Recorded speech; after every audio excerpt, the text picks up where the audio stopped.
Welcome back, capital F football fans, to the O&O Sports YouTube channel. Today we are going over our previews and predictions for what should be another amazing week of college football. It's week 13 of the 2024 college football season. It's coming to a close. Not too happy about that, but as always, be sure to like and subscribe. And just as a reminder, we have our $100 giveaway going for the season. It's coming to a close soon, so be sure to follow us on our social medias for a chance to win. And without further ado, let's jump into some games to watch this week, starting with Illinois at Rutgers. Rutgers may just be the streakiest team in football this year. I mean, literally, they started 4-0 and then lost 4 in a row, took them to 4-4, and now they've won their last 2 in a row to improve to 6-4. And they'll be facing an Illinois team who has also been up and down this year. They started the year 6-1, but dropped 2 of their last 3 to Oregon and Minnesota, 2 pretty decent teams. And now they meet a Rutgers team who has been improving with Ethan Kaliak-Manis at the helm. He's been solid. The offense has found a groove and they've cut out turnovers for the most part. Will be interesting which team comes out looking better here. And next we have Colorado at Kansas. We would not be talking about this one if not for Kansas's last 2 victories over Iowa State and BYU. They've won 3 of their last 4 and are scorching hot coming back home to play Colorado, who's a true top team in that conference. Nothing more really needs to be said. They've got it figured out there and we expect them to win this one, but with Kansas's white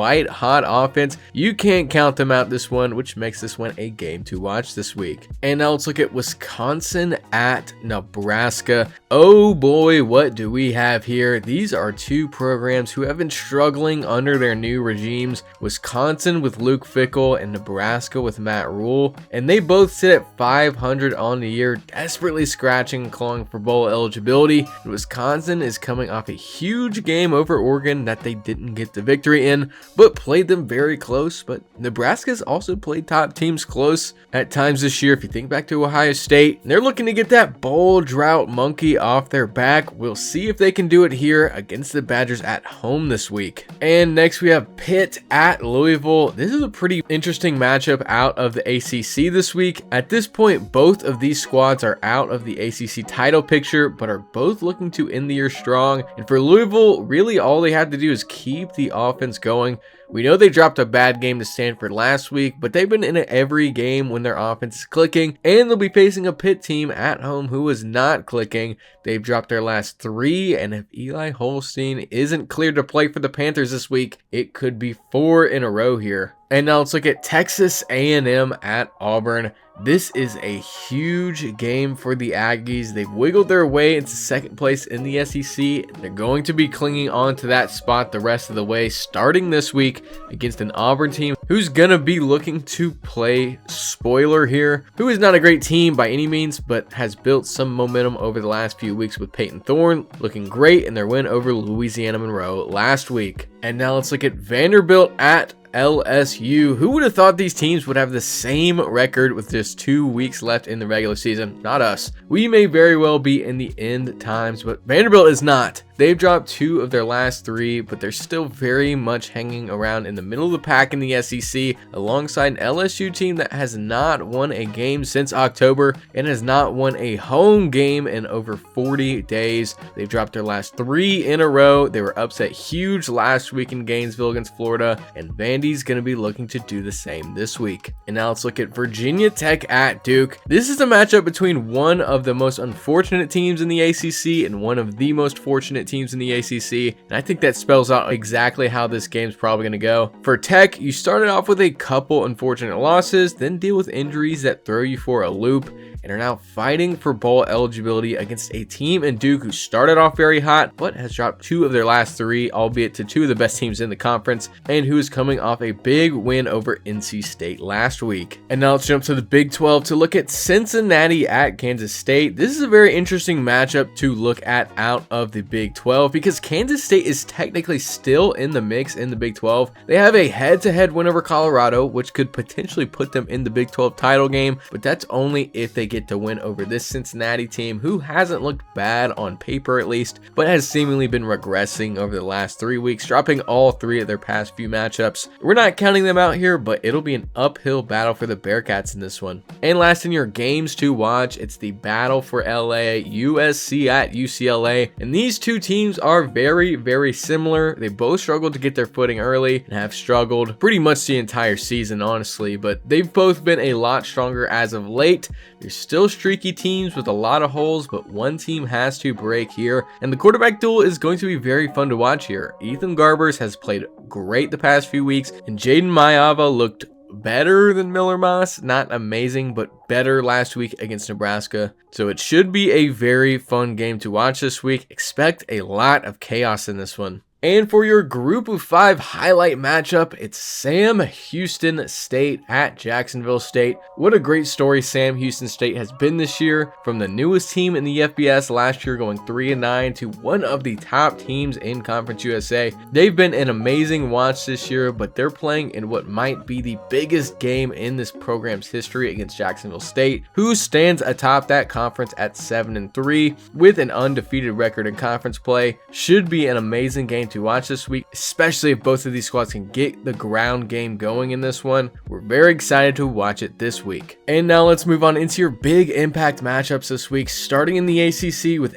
SMU traveling to Virginia. SMU is looking to put the ribbon on top of a fantastic first season in the ACC by going undefeated and making the championship game, but in their way stands a Virginia team who's already taken down a former top team in the conference in the Pitt Panthers, but they're coming off a huge loss to Notre Dame last week, and overall they're just 2-3 at home this year and 3-3 in conference play, so we don't think they'll be getting in the way of SMU's postseason dreams this week. Now let's look at Ole Miss at Florida. Florida's coming off the huge win over LSU at home last week, and they now have the opportunity to one-up that this week against an Ole Miss team who's looked like one of the best in the country the past few weeks. They've really gotten it together, and we think this one's going to come down to who can play better defensively. We've seen both of these offenses crumble when the pockets are not clean, when receivers can't get open, when the backs are getting hit behind the line of scrimmage, and if either team can effectively disrupt each other's offensive rhythm, we think that team will be able to pull out a victory here. And now let's look at BYU at Arizona State. This is a huge matchup in the Big 12, and we've seen a few of these matchups now that I think of it. Both of these teams have the opportunity to effectively remove one another from the Big 12 title picture here, and we like the matchup between the sneaky great BYU defense and the sneaky great Arizona State offense. Cam Scatterbo should hopefully be back to full strength this week for the Sun Devils, but even if he isn't, Sam Leavitt showed he has the ability to take over games by himself. We expect a lot from those two here, but if Jake Redslap and the BYU offense can effectively pass the ball here like they were able to the first 8 games of the year, it could spell disaster for those Sun Devils. Should be an amazing game either way. We're very excited to watch this one this week. And now let's look at Penn State at Minnesota. You may look at this one, think it isn't a big deal, but let me assure you, this is a massive game for both of these teams. Penn State has to go on the road to face a Minnesota team who is 4-2 at home this year. Minnesota's home environment is one of the most underrated in the sport, and they absolutely have the capability to pull off an upset here, especially because of that defense. They've been a very solid unit, been great at stopping the run this year, and if Penn State messes around and lets Max Brosmer get in a groove,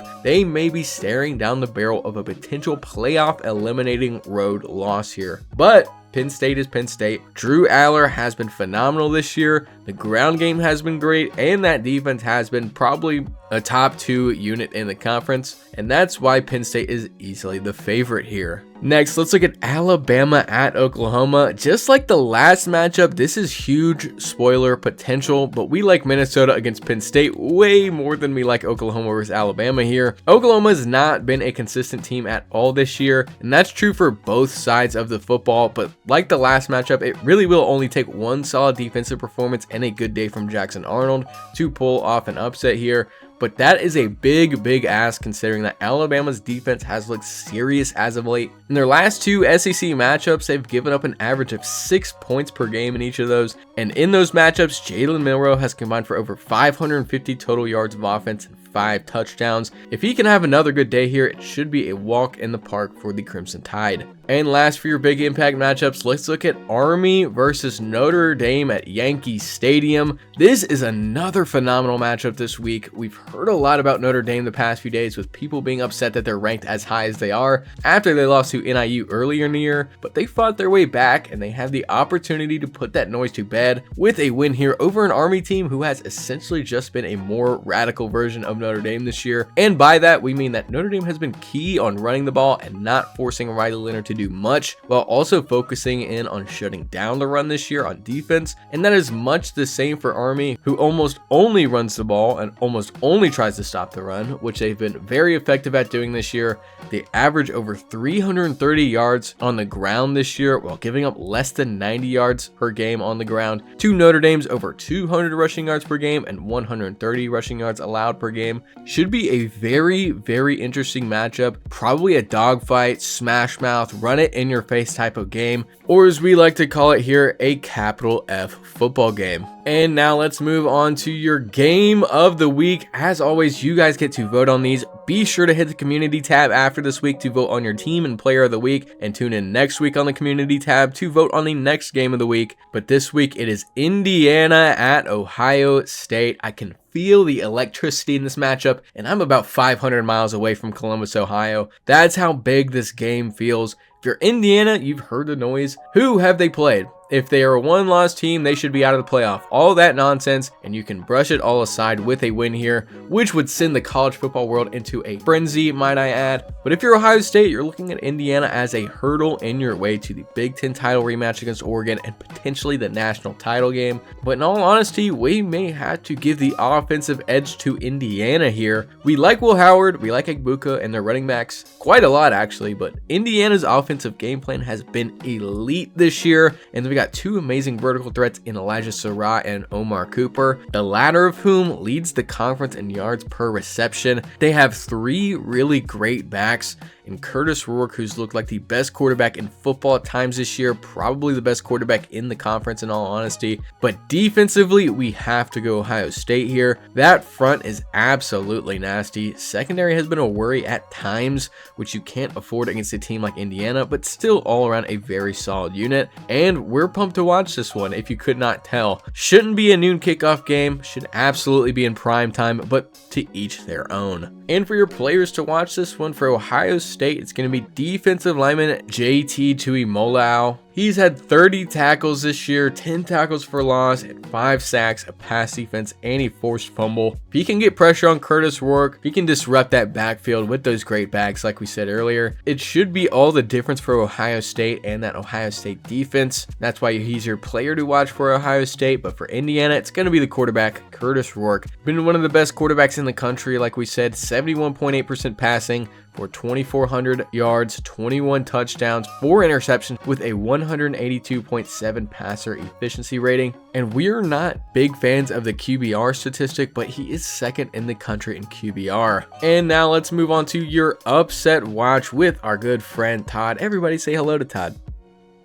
Thank you. Starting with Colorado at Kansas. We talked about this one earlier. Kansas is a 2.5 point underdog, but we like Colorado here to win this game. The biggest thing is Kansas has taken a lot of leaps the past couple of weeks and have at least the offense to hang around with a team like Colorado. We just have too much faith in the Colorado offense here, and Todd agrees. He's giving this one a 5 out of 10 on the upset scale in warm territory, but he'll have Colorado covering here. Next, let's look at Iowa State at Utah, who is a 7.5 point dog here. Another interesting matchup in the Big 12. Utah is a team like Kansas who has been rising the past couple of weeks, but not nearly to the level that a team like Kansas has. And that's why Todd has this one at a 2 on the upset scale. The home field advantage is interesting for the U tier, but not enough to move me or Todd in this matchup. And last, let's look at Texas A&M at Auburn, who is also a 2.5 point dog. The line here is very low to our surprise. This is a very good matchup in terms of personnel. Auburn has been good at stopping the run. A&M has been a very run heavy team the past few weeks with Marcel Reed at quarterback, and Auburn's offense could be heating up. up, but we have faith in Mike Elko's Aggies here, at least more than we do Hugh Freeze's Tigers. Todd has this one at an 8 out of 10 in an interesting, hot territory. Auburn could keep it close, but we like A&M to win here. And now let's move on to the big impact predictions for this week, starting with SMU at Virginia. We do not think Virginia encroaches upon SMU's conference title hopes here. We'll just say it outright. SMU is just too hot right now, and while we do think it could be interesting for maybe a half, we think SMU will pull away and win this matchup 31-20. Next, let's look at Ole Miss at Florida. Like we said, Florida has the opportunity to do the exact same thing they did last week on their home turf against what is likely a much better opponent in the SEC, but Ole Miss is a notch or maybe even 2 notches above LSU this year. They're a lot more balanced, a lot more efficient, and have a much better defense than the Tigers, which leads us to believe they'll take this one over the Gators 34-24. Now let's move on to our Big 12 matchup, BYU at Arizona State. And what do you know? We've got yet another coin flip game coming out of the Big 12 this year. If this one were at a neutral site or at BYU, Todd would be hammering BYU here, but alas, it is not. So we have a stalemate here. We're going to go with the team we think has been better lately, whose quarterback has blossomed into one of the best in that conference, and whose borderline elite starting running back should be a lot healthier this week. And that team is, of course, the Arizona State Sun Devils. Give us Arizona State to win this one in a nail-biter 27-26. And now let's look at Penn State at Minnesota. As much as the potential upset has weighed on us here, we can't help but admire Penn State's consistently so far this year. That offense has been very dependable, and the defense outside of the first couple weeks of the season has been phenomenal. A+, S tier. So give us Penn State to win this one on the road 28-20. Now let's look at Alabama at Oklahoma. We included this one because that Norman atmosphere could have a legitimately huge effect on this game if the program can convince the fans to even show up for this one, because Alabama's 2 losses have both been on the road this year, but Oklahoma is a very dysfunctional team. Could get it together here, but Alabama has not traditionally been a team that you can get it together against this season. So we're confident the Crimson Tide will win this one, with the final score being 37-17.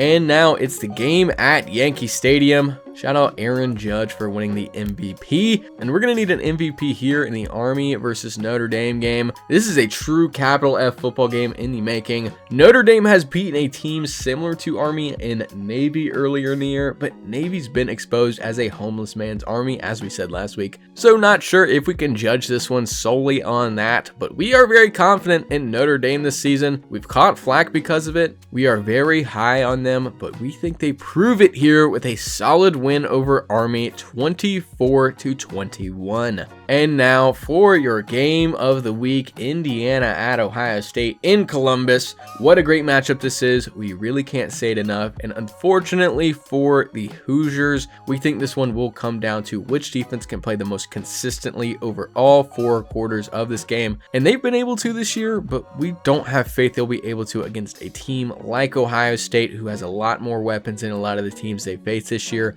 whose defense has been a lot more consistent than a lot of the teams they face this year, and who we do indeed have winning here 31-23. Ohio State moves into that second spot in the conference and likely faces Oregon in the Big Ten Championship. And that's going to do it for this video. As always, if you enjoyed it, be sure to like and subscribe, and be sure to follow us on social media for potential at that $100. Season's ending soon, and we're not above that 75% threshold. You could win if you just go down to the description and follow us on our social medias. And as always, thank you for watching. We will see you in the next one.